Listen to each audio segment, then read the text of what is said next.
Basta Radyo, ibandera mo. 107.1 News FM Olongapo. Basta Radyo, ibandera mo.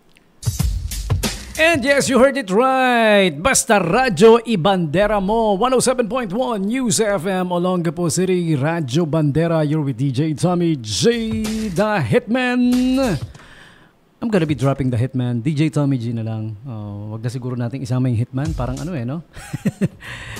To tell you a little bit of something about it, bakit merong Hitman? When I was younger, when I started in the radio, I used to have this top 12 at 12 where I play the hits, the latest songs, the latest hits from the Billboard chart.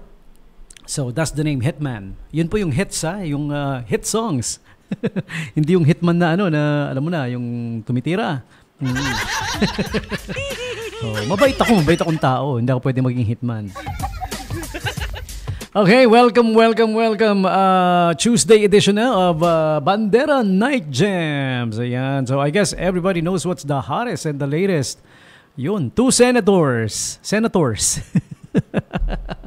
Nasa title kagad ng natin ng live video. 2 senators. Pinangalanan drinap ni Hernandez. Na-catch nyo ba yung story ko tungkol sa sa Hernandez? Kasi may kaibigan ako Hernandez so no-research ko. Nung una pa ng panahon, yung mga hindi nakakaalam ulitin ko lang sa mga hindi nakakaalam. Alam ko yung mga nakarinig na baka sabihin pa ulit-ulit naman ng joke si DJ Tommy J. Okay. Nung unang kasing panahon, Fernandez lahat yan, letter F. Fernandez, walang Hernandez noon. Tapos dumating yung araw na ayam niya may kapag tumayo ang ego, testigo. May dumating na ganoon somewhere along the way. So tinanong siya, di binyag ng anak niya, no? So tinanong, anong apelyido? Sabi niya, Hernandez. Fernandez talaga 'yon. So the rest is history. Ayun, siya nagpasimula ng Hernandez.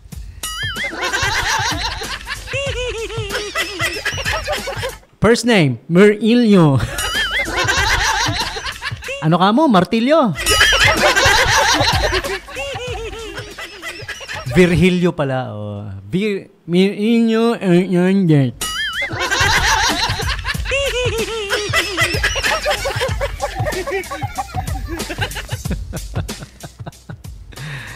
Uy, shout out muna kay kay Ma'am Donna. Ayan, si Ma'am Donna Tamayo of the Subic Bay Freeport Chamber of Commerce. Mga kaibigan natin yung mga taga SBFCC, syempre, di ba? Everybody there at SBFCC, lahat ng mga thank you for viewing us on the live video. Maraming salamat. Okay? Yeah, sabi niya, totoo 'yun. May mga may mga lalabas pa 'yan, yung 2 senador. Panimula pa lang 'yan Hindi ako naniniwalang yung 2 'yan lang. Meron pa 'yan. Ang kulit ni ni Senator Marcoleta nung chine-check yung attendance. Sabi niya, ehersito, JB, the good ehersito. Ruko-ruko din Tapos nung si Jinggoy na, the bad ehersito. Simpleng simpleng joke pero may laman. When you know, you know. Yun. Ay!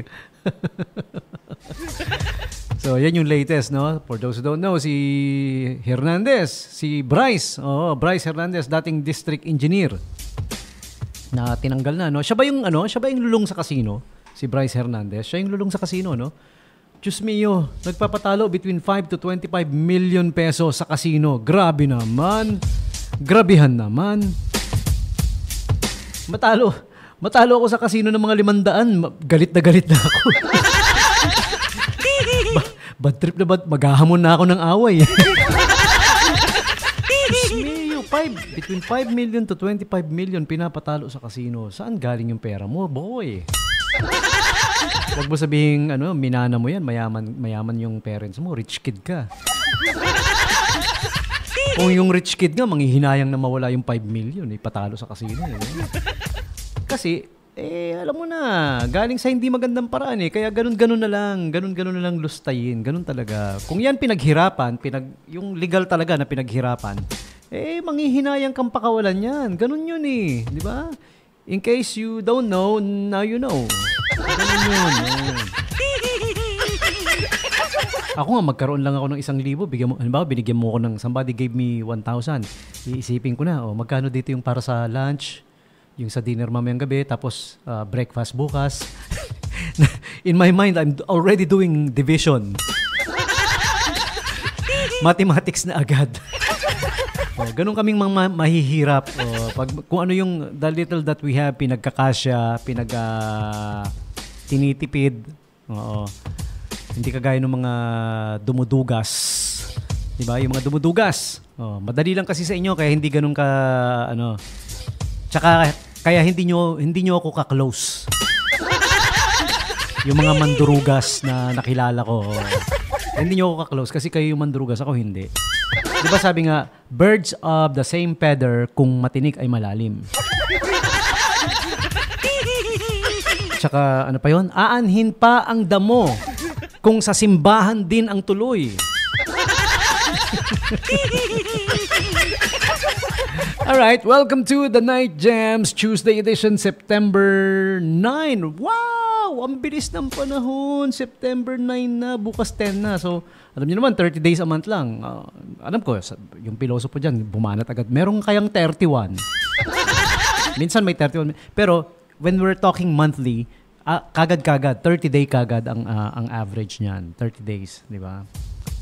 Kaya nga sa mga maririnig mo sa suspension, 30-day suspension, 30-day interest. Automatic tinutukoy doon 1 month. Naka-round off kagad sa 30. Okay? So, ibig sabihin, bukas 1/3 na kagad yung September, no? Nakaka 10 days na si paring Jose.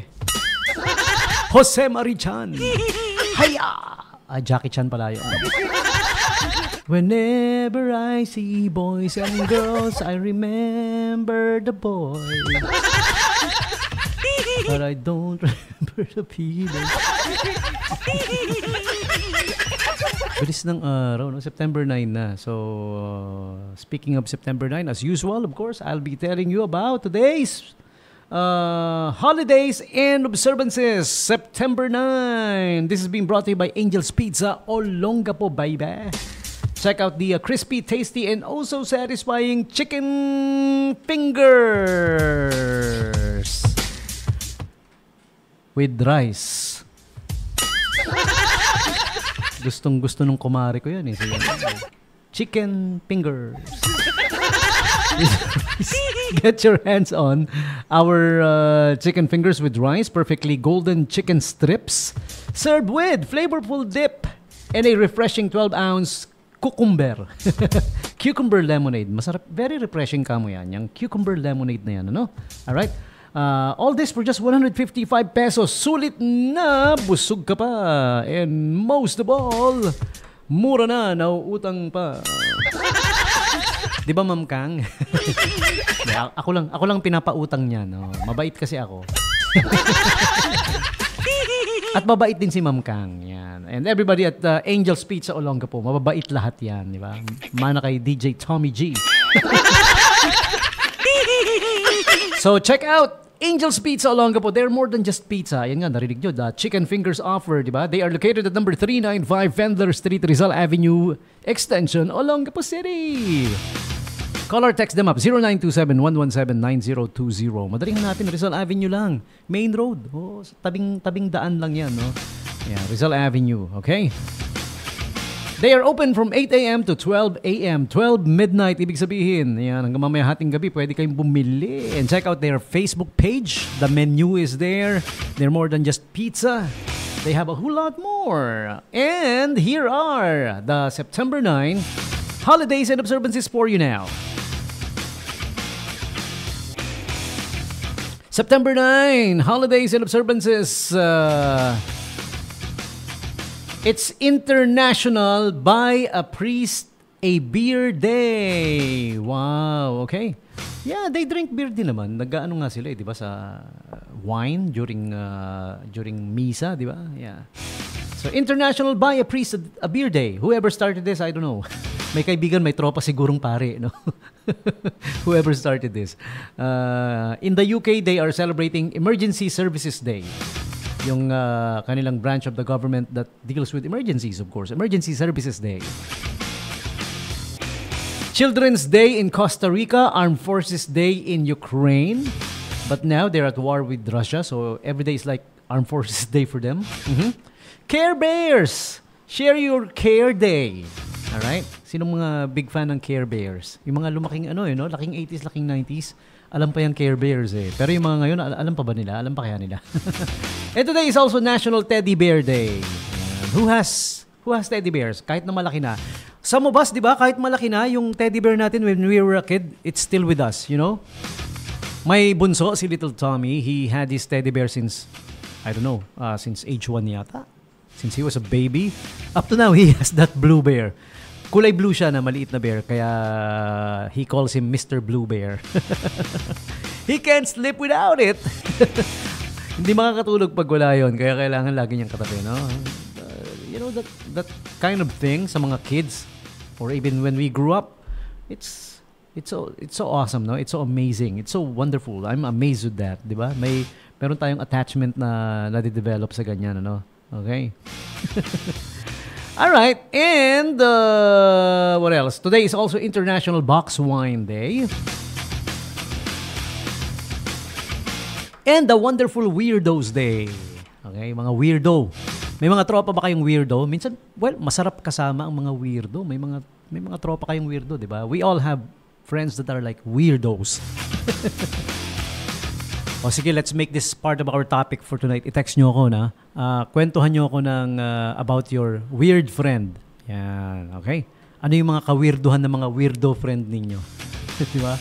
Like for example, there's this friend of mine who has this weird habit na bago matulog, he would flick the switch 27 times. Kailangan 27 talaga. On and off yung switch. Ewan ko kung may nagtatagal na switch sa bahay nila. Basta bago siya matulog, yung sa room lang naman niya. Hindi naman lahat ng switch, no? 27 times. I don't know if you find that weird. Well, that's very weird. Ako naman, hindi naman weird.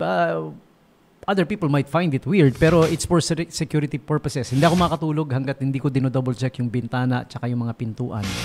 Kahit na alam kong may nag-lock na, may nag-ayos na, gagawin ko pa rin. That's my thing every night before I go to sleep. Alright, so there you have it. Just some of the